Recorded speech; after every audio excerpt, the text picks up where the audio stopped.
Hello ladies and gentlemen, today I'm gonna show you a quick guide how to configure, how to construct, how to assemble, how to prepare and build up your own head-end server, television head-end server. So if you are a small operator, if you are a small broadcaster or something like this, and you need a very cheap and a complete head-end, yeah, all you need is a rack case, as you can see it right here.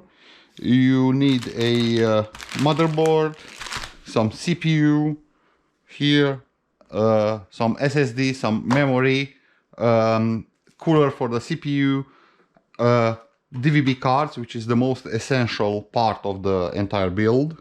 Yeah, some these are some cable cards. This is some CAM multi-standard cards, DVB cards with satellite cable or any other protocol for television. Satellite cards, yes, and of course paid subscription in the eventuality of using paid subscription services for producing and sending in your network, of course, your streams. So as you can see, also we have here, in case you need transcoding, we have here some Chinese brand, colorful, yes, GPU. These are 2060 super with 8 GB of memory. We have some i9 CPUs with i7 with 9500 K CPUs, and of course we have a 4U rack case, a 1000 kilowatt PSU power supply unit, yeah, some SSDs, and as you can see, some memory and the DVB cards. You don't need anything else. So basically we're gonna start, and as any regular PC, we're gonna unpack and mount the motherboard. I'll open the motherboard. Yeah, it's very simple. Yeah, prepare your unit. It's not so difficult. So you unpack your motherboard, you plug your CPU, you plug your memory. You can plug CPU memory, as I said, and plug it inside the case, and then plug the DVB cards, plug the GPU cards if you need transcode on the fly, and then just start it. Put some software and start the entire stuff, make it working. So we're gonna start shooting right now the assembly of the entire stuff. Yeah, and when it's ready, we're gonna power it on. We're gonna use as software, of course, our TBS Kylone environment, because it's one of the most beautiful and very easy to use software interface with web UI and all other things which you need to control your manage your DVB cards, your GPU, or your modulator cards. We also have modulator. Okay, see you in about few minutes with the part 2. So this is just the first part, is the presentation. In the part 2, we will show you the system already assembled and prepared. Thank you, see you.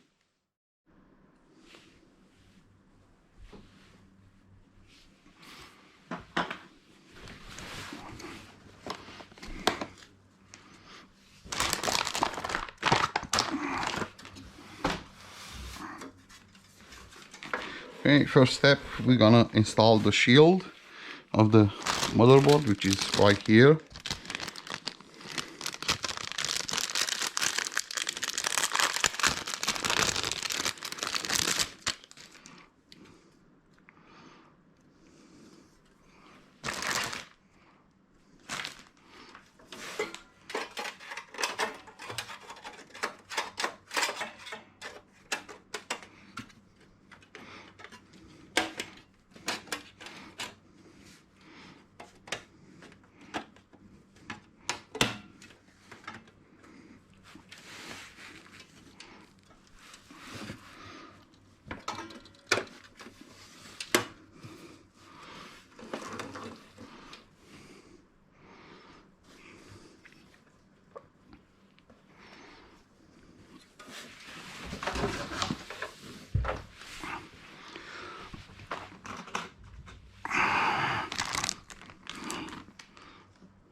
Okay, we're gonna plug the CPU.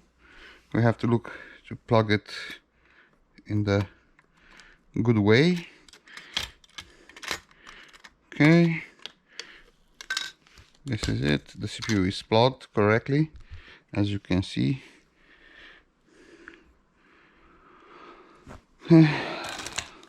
Let's plug the memory.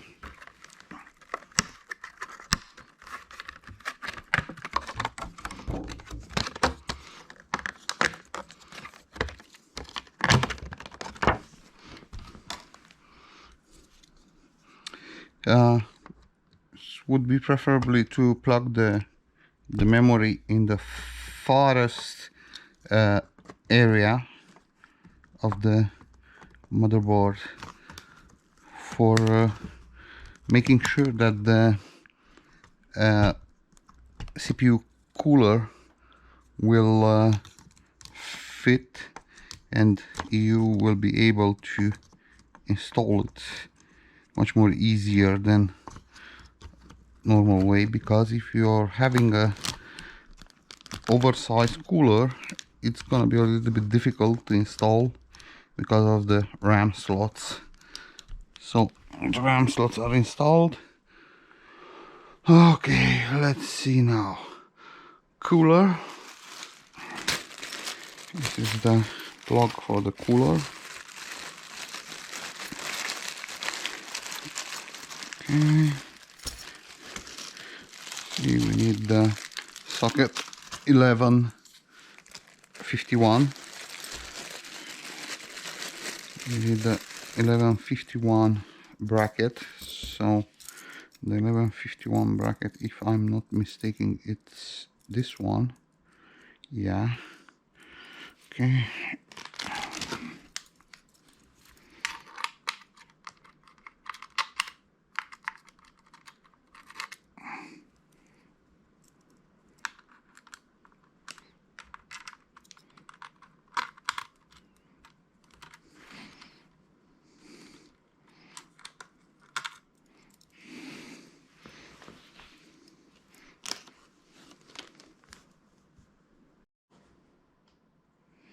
So as you can see, we managed to install the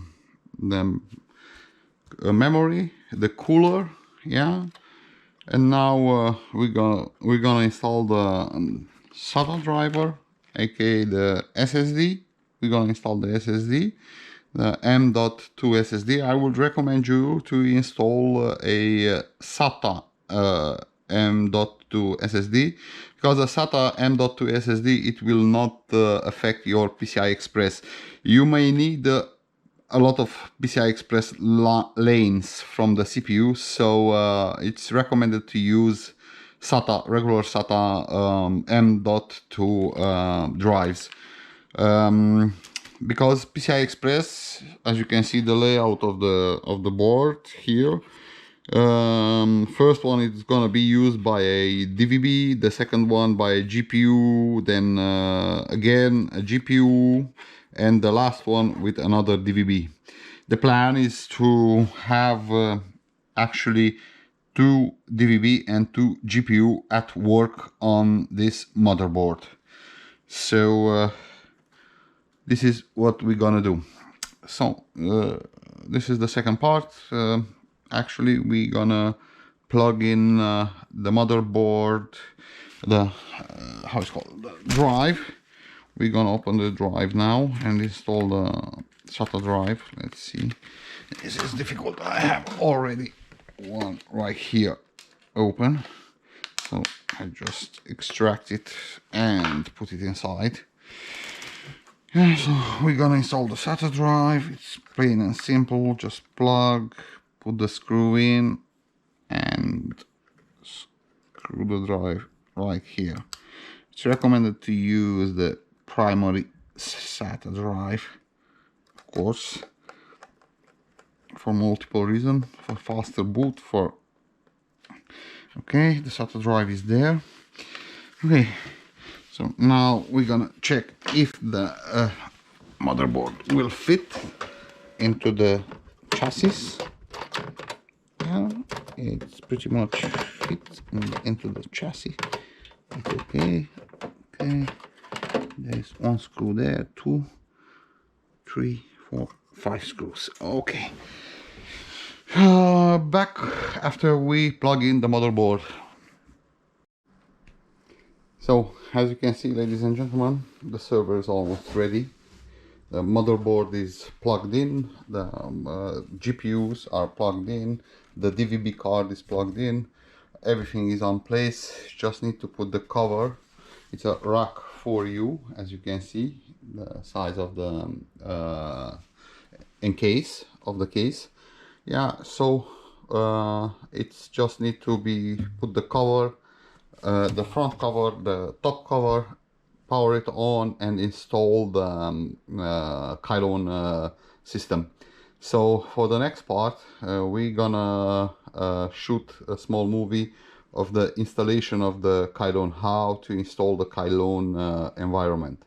This is it, plain and simple. Motherboard, CPU, RAM, GPUs, DVB cards, PSU and the case. That's it. Thank you very much. See you in the next part with the Kylon installation. So we have powered on the server, and this is gonna be the booting USB stick. But before adding the booting stuff, I will gladly recommend you a couple of important settings in the BIOS of the motherboard. So first of all, use the storage boot option control as UEFI and other PCI devices, because you are using their DVB cards, set them to legacy. This is one very important BIOS setting.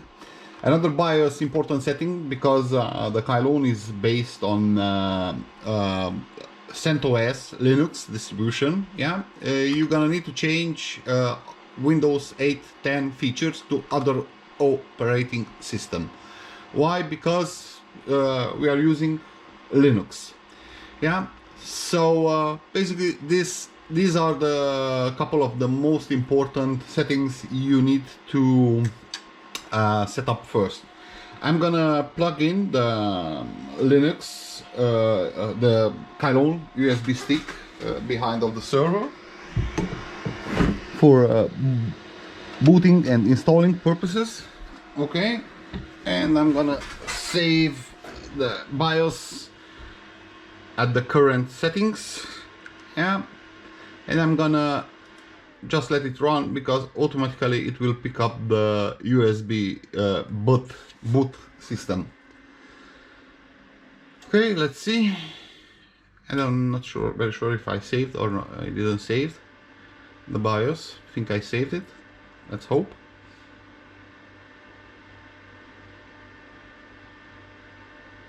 Let's see if it's booting up or not. It should boot up. Seems not.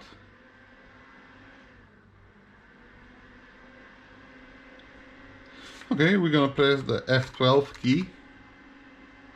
There it is. Install TBS Kylon version 2.40 along with CentOS 7. So now the installing, it's pretty straightforward.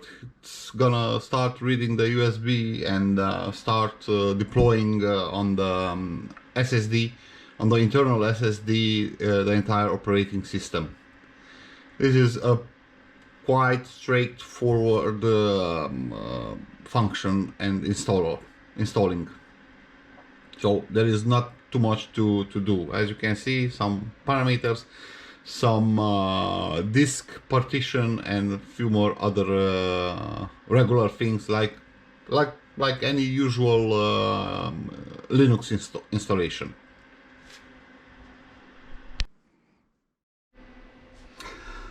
Okay, once the deployment, the installation finish, it will reboot probably 1 or 2 times, and of course, when it's finished the installation, after first or the second reboot, it will stop in this position with end user license agreement.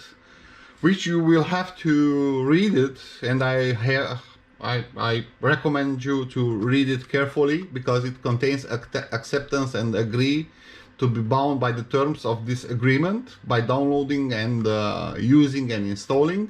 Yeah, so read. If you want, you can skip also by pressing enter until the percentage on the right side of the page will hit 100%. Once the percentage will hit 100%, you're gonna see that you have to type in agree or not agree. Of course, if you type in agree, yes, you agree to EULA, it will continue the installation. If you type no, it will not continue. As soon as you type in to the EULA, yes, I mean you agree with everything from the text, you're gonna get next prompt. It will prompt you to choose your IP address. This is very important step because you're gonna need to choose your IP address, and for our test and for the sake of testing, I connected to my local network, this new created server machine, and I'm gonna add 192.168.2.251. This is the IP address of this particular server. Of course, I have a net mask to type it in as well. We're gonna type in the net mask. The net mask actually is automatically detected, but we have to type it in. Yeah, so it's 255.255.255.0. Now the gateway, which is the IP address of the router, 192.168.2.1, and the DNS. For the DNS, I would recommend you to use the Google DNS. Is the most popular and most safest to use. Okay, you're gonna be asked if these settings and this configuration is the correct one, and you're gonna have to type yes. Okay, during this time, there will be performed a couple of post-installation tasks, such as drivers for the tuners, drivers for the GPUs, drivers for the encoders, drivers for the modulators, for all kind of devices you have installed in the server. So you're gonna need to wait to finish post-install packages. This might take, depending on your setup, up to 5 to maybe 7 minutes. Installation is complete. It's gonna reboot again, and it's gonna boot directly into the new, fresh installed CentOS based Kylon environment. Once it's booting in the environment, you're gonna see on the screen the IP address, the default username and password, and IP address to how to access the web UI of the newly created environment. Of course, now it's starting the components, as you can see right here, and optimizing the portal, the monitoring, the modules, the streaming engine, preparations, tuners, drivers, everything. It's optimizing basically the environment and shaping it for the current hardware which we are using. That's pretty nice. So once finished the installation, I mean, this is the sign that the installation is finished. When on your screen you have these parameters, meaning the network configuration, the factory default information, and of course you can see right here below, log into your to the web UI to change factory default passwords. You need to provide uppercase digit blah blah, quite standard informations about how to use. Of course, when you will log into the web UI, the first step is the registration. So in the next part of our movie, I'm gonna show you how to get a registration code. So as we said previously, once installed, yeah, you just have this unregistered copy, and all you have to do is just sign in after installed, you noticed on the screen that there is the IP address for accessing the portal and the default username and password. The default username is admin, the default password is Kylone at 1. Okay, we're gonna log in. It's pretty straightforward. Yeah, once you logged in, just press the license, press one single time, not many times, just one single time.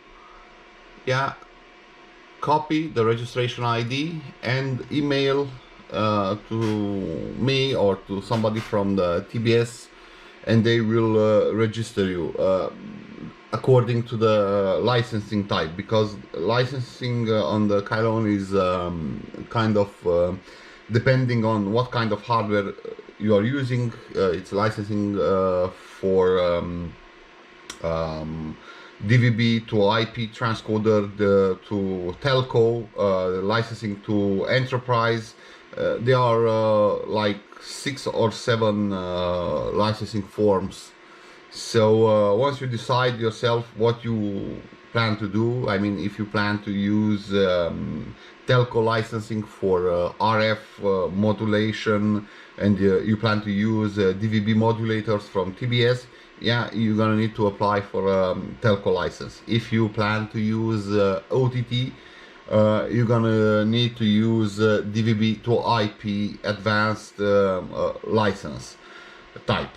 So once you copy, generate it, don't forget, all one single time, press the button generate, send the registration ID by email, and contact our team, me or anyone from the TBS team, and we will register. We will reply back with registered key. Once the registered key you received, you just copy, paste it here, commit, and you're gonna have access to the web UI. As I said, there is a model of registration. I have generated the key in our cloud system, and now pasted the key here and press the commit button. You're gonna see that registration here is in progress. In a couple of seconds, couple of minutes, it will register. Thank you for registering the product. Yeah, you're gonna see you still have to wait like 3 or 4 or 5 minutes, and last commit is in progress and registration is correctly done. So as I said, once the key registered and introduced, it will unlock the web UI. The first step which you need to make after web UI unlock, it's you need to go and you need to go to the tuners area, and you need to initialize the tuners by hitting refresh, and it will show you after a couple of seconds. It will refresh and it will show you the tuners listed right here in this column. Just wait, see, there is a TBS 6590 with CI, multi-standard, dual tuner card. Yeah, here are the tuner nodes are created. Of course, after registration, at a short period of time, it will start also the deployment of the modules for transcoding, for ABR transcoding, adaptive bitrate transcoding, and of course for encoding, and for drivers, for drivers modules, and the module management for